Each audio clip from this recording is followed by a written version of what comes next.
Hey everyone, welcome back to the channel. I hope you're all doing well. And if you're a new viewer, welcome to Pie in the Sky Tours. I'm Chris, and in today's video, we're taking a look at how VR is running post Sim Update 9 in Microsoft Flight Simulator using the Reverb G2 headset on my PC, which includes a 3080 GPU and an i9-10900K CPU. Although I'm using the Reverb G2 in this video, this does apply to the other headsets I own, which are the Meta Quest 2 and the Vario Aero. I'm using the latest NVIDIA driver version 512.59, along with the latest build of the OpenXR Toolkit, which is version 1.1. You can see my settings on screen, and for my other latest settings, you can check out the video above, which shows my best settings for the HP Reverb G2, Meta Quest 2, and Vario Aero headsets. And you can see here I'm getting a good frame rate from anything between 43 to 45 FPS, which is pretty stable, and the frame times are staying around 23 milliseconds. But remember, these numbers shouldn't be our main focus, as it really is about dialing in a combination of smoothness and clarity in the headset.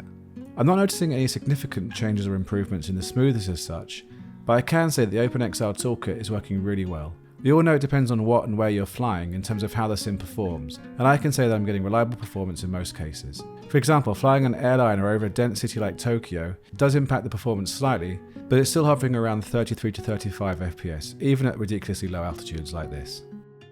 If I go even lower, it does go down to about 27 FPS. You can see it is smooth and clear, with the occasional hiccup, so obviously it can be improved further, and I'm not noticing any flickering or colours overlapping at all.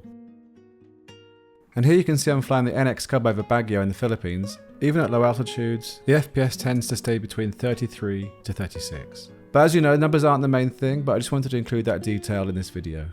The flying feels very responsive and fluid, even at these low altitudes, and I'm seeing rich, contrasting landscapes, as well as less bleached out lighting due to the post-processing settings I'm using. I would be interested to hear if your VR experience is as smooth and clear, or if it has improved or even degraded since Sim Update 9. So please let us know in the comments. Quite a few people have mentioned that they're getting more clarity in VR since the update. I haven't seen any difference myself, but I'm keen to hear if more of you are experiencing this. I think it could be the OpenXR Toolkit that's responsible for making things look more detailed, rather than the Sim Update itself, due to the fact that we can now change the post-processing settings. If you're interested in learning more about these settings, check out my video explaining what they do and how to use them. And it should enable you to really set up the VR image according to your own preferences. I'm still seeing shimmering in the distance and strong highlights around trees depending on the light and weather, which is something I really hope they fix this year. Although a lot of things have improved, I think a lot of us would agree that we really want to see an end to these types of distractions. Having said that, I feel confident this will soon be a thing of the past, so let's see. For now, I disable the sharpening in the config file, and that helps. So check out my video on that if you haven't already, as it may help you alleviate these problems. I also want to share a tip with you, which seems to be fixing any stuttering problems I get sometimes in VR. This works for the Reverb G2, Quest 2 and Aero so far. What I do is first go into VR. If you notice stutters, I simply pause it and turn on developer mode.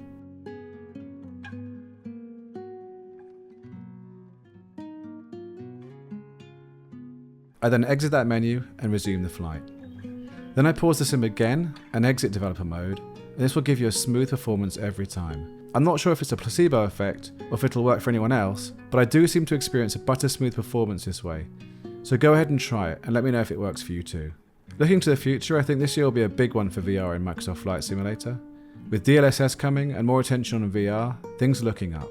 The newly announced World Scale Slider, which is scheduled to arrive soon, will be interesting to try out. But I'm wondering if the same tool we use in the OpenXR Toolkit has already covered it, since it works so well already. Nevertheless, it's really exciting to hear that VR will be getting some love over the coming months, and I will do my best to bring you the latest developments of this beautiful sim.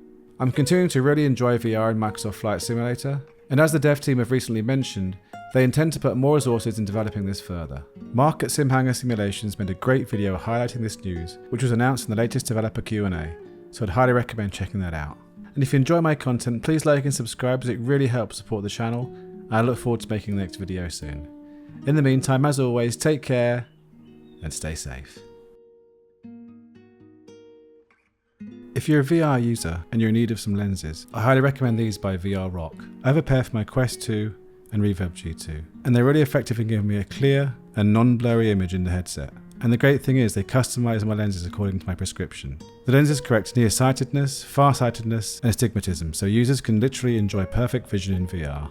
They're really easy to fit, you just clip on the frame and that stays on the actual lens, and it's held together with a magnet. It's really easy to use, and I do recommend these lenses. So do check them out at vrrock.com, and if you do want to buy a pair, you can use discount code PIE for a 5% discount on any product on their website. So do check it out.